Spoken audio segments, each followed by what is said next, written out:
ನಮಸ್ತೆ friends, good food lunch ಚಾನಲಿಗೆ ನಿಮಗೆಲ್ಲರಿಗೂ ಆತ್ಮೀಯ ಸ್ವಾಗತ. ಇದೊಂದು ಹೊಸ ರೀತಿಯಲ್ಲಿ ನಾನಿಲ್ಲಿ ಮೊಟ್ಟೆ ಗ್ರೇವಿ ಮಾಡಿದ್ದೇನೆ. ಇದನ್ನು ಹೊಸ ರೀತಿಯಲ್ಲಿ ಅಂದರೆ ನಾನೇ ಕೆಲವು ಮಸಾಲೆ ಎಲ್ಲ ಹಾಕಿ ಮಾಡಿದಂಥದ್ದು.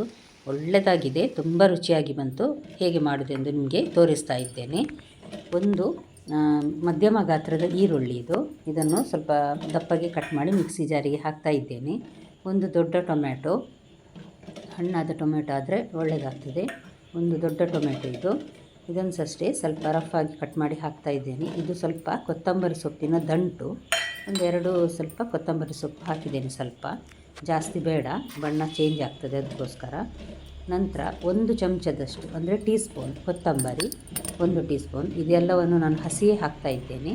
ಅರ್ಧ ಟೀ ಸ್ಪೂನ್ ಜೀರಿಗೆ ಅಂದರೆ ಫ್ರೈ ಮಾಡಲಿಲ್ಲ. ಒಂದು 1/4 ಟೀ ಸ್ಪೂನ್ನಷ್ಟು ಅರಸಿನ ಹುಡಿ. ಮಸಾಲೆ ಸಾಮಾನನ್ನು ನಾನು ಹುರಿದಿಲ್ಲ, ಹಾಗೆ ಹಾಕ್ತಾ ಇದ್ದೇನೆ. ಒಂದು 6 ಕರಿಮೆಣಸು, 4 ಸ್ವಲ್ಪ ಮಧ್ಯಮ ಗಾತ್ರದ ಬೆಳ್ಳುಳ್ಳಿ, ಒಂದು ಶುಂಠಿ ಹಾಕಿದ್ದೇನೆ ನೋಡಿ. ಒಂದು 6 ಗೇರು ಬೀಜ ಇಲ್ಲ ಅಂದರೆ ಬಾದಾಮ್ ಸಹ ಹಾಕ್ಕೊಳ್ಬಹುದು. ನಾನಿಲ್ಲಿ ಉದ್ದ ಮೆಣಸು ಕೆಂಪು 2 ಮಾತ್ರ ಹಾಕ್ತಾ ಇದ್ದೇನೆ. ಸ್ವಲ್ಪ ಖಾರ ಬೇಕನ್ನಿಸಿದವರು ಹಾಕ್ಕೊಳ್ಬಹುದು. ಸಣ್ಣ ತುಂಡು ಚಕ್ಕೆ, 3 ಲವಂಗ, ಸ್ವಲ್ಪ ಜಾವಿತ್ರಿ.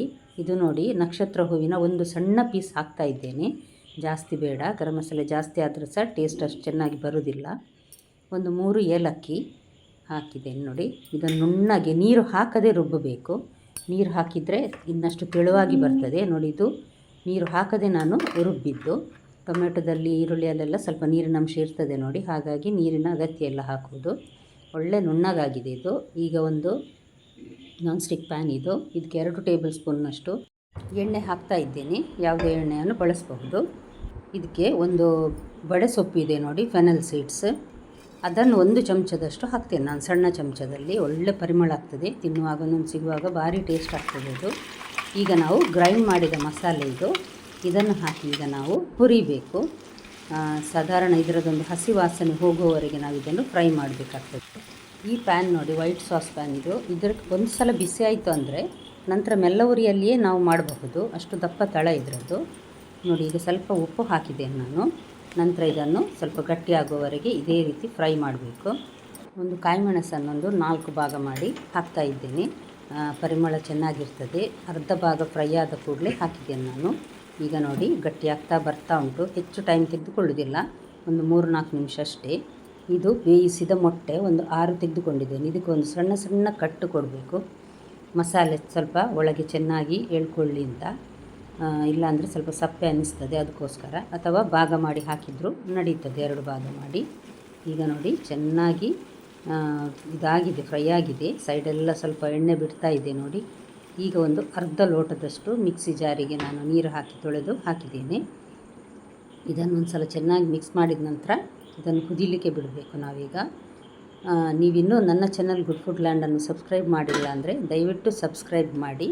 ಹಾಗೂ ನಿಮಗೆ ಈ ರೆಸಿಪಿ ಇಷ್ಟ ಆದರೆ ಲೈಕ್ ಬಟನನ್ನು ಪ್ರೆಸ್ ಮಾಡಿ ಮತ್ತು ಫ್ಯಾಮಿಲಿ ಫ್ರೆಂಡ್ಸ್ಗೆ ಶೇರ್ ಮಾಡೋದನ್ನು ಖಂಡಿತ ಮರಿಬೇಡಿ. ನೋಡಿ ಚೆನ್ನಾಗಿ ಕುದೀತಾ ಇದೆ, ಮಸಾಲೆ ರೆಡಿ ಆಗ್ತಾ ಉಂಟು. ಒಳ್ಳೆ ಪರಿಮಳ ಬರ್ತಾ ಇದೆ. ಅಷ್ಟೇ ಅಲ್ಲ, ಟೇಸ್ಟ್ ಕೂಡ ಚೆನ್ನಾಗಿದೆ. 2 ಟೇಬಲ್ ಸ್ಪೂನ್ನಷ್ಟು ಹಾಲಿನ ಕೆನೆಯನ್ನು ಚೆನ್ನಾಗಿ ನಾನು ಬೀಟ್ ಮಾಡಿ ಈಗ ಹಾಕಿದ್ದೇನೆ ನೋಡಿ. ಜಾಸ್ತಿ ಹಾಕುವ ಅಗತ್ಯ ಇಲ್ಲ. ಗೇರು ಬೀಜ ಸಹ ಹಾಕಿದ್ದೇವೆ ನಾವು, ಹಾಗಾಗಿ ಒಳ್ಳೆ ರುಚಿ ಇದೆ. ಈಗ ಬಣ್ಣ ನೋಡಿ, ಯಾವುದೇ ಒಂದು ಆರ್ಟಿಫಿಷಿಯಲ್ ಕಲರ್ ನಾನು ಹಾಕಲಿಲ್ಲ ಇದಕ್ಕೆ. ಉದ್ದ ಕೆಂಪು ಮೆಣಸಿನ ಪುಡಿ ಮತ್ತು ಟೊಮ್ಯಾಟೊ ಒಳ್ಳೆ ಬಣ್ಣ ಬಂದಿದೆ. ಈಗ ನಾವು ಕಟ್ ಮಾಡಿದ ಈ ಎಗ್ಗನ್ನು ಹಾಕಿ ಒಂದು ಸಲ ಚೆನ್ನಾಗಿ ಮಿಕ್ಸ್ ಮಾಡಬೇಕು. ಕಟ್ ಮಾಡಿದ ಎಗ್ಗಿನ ಒಳಗಿನ ಭಾಗಕ್ಕೆ ಸಹ ಮಸಾಲೆ ಎಲ್ಲ ಚೆನ್ನಾಗಿ ಹಿಡ್ಕೊಳ್ಬೇಕು. ನೋಡಿದ್ರಲ್ಲ ಫ್ರೆಂಡ್ಸ್, ಎಷ್ಟು ಸುಲಭ ಇದೆ. ಅಷ್ಟೇ ಅಲ್ಲ, ತುಂಬ ರುಚಿಯಾಗಿರ್ತದೆ. ಇದು ಕಸೂರಿ ಮೇಥಿ ನೋಡಿ, 1 ಟೇಬಲ್ ಸ್ಪೂನ್ನಷ್ಟು ಕಸೂರಿ ಮೇಥಿಯನ್ನು ನಾನು ಡ್ರೈ ರೋಸ್ಟ್ ಮಾಡಿ ಕೈಯಲ್ಲಿ ಪುಡಿ ಮಾಡಿ ಹಾಕಿದ್ದೇನೆ ನೋಡಿ. ಈಗ ಒಳ್ಳೆ ಪರಿಮಳ ಮತ್ತು ಟೇಸ್ಟ್ ಕೊಡುವುದು. ರೆಸ್ಟೋರೆಂಟ್ಗಳಲ್ಲೆಲ್ಲ ಇದೇ ಎಕ್ಸ್ಟ್ರಾ ಟೇಸ್ಟ್ ಕೊಡುವುದು. ನಾವು ಯಾವುದೇ ಅಜಿನೋಮೋಟೊ ಅಥವಾ ಟೇಸ್ಟ್ ಮೇಕರ್ ಹಾಕೋದಿಲ್ಲ, ಆದರೂ ಸಹ ಚೆನ್ನಾಗಿ ಬರ್ತದೆ ಟೇಸ್ಟ್. ಕೊತ್ತಂಬರಿ ಸೊಪ್ಪು ಕೊನೆಗೆ ಉದುರಿಸಿದರೆ ರೆಡಿ ಆಯಿತು. ನೋಡಿದ್ರಲ್ಲ ಫ್ರೆಂಡ್ಸ್, ರುಚಿಯಾದ ಮೊಟ್ಟೆ ಕರಿ.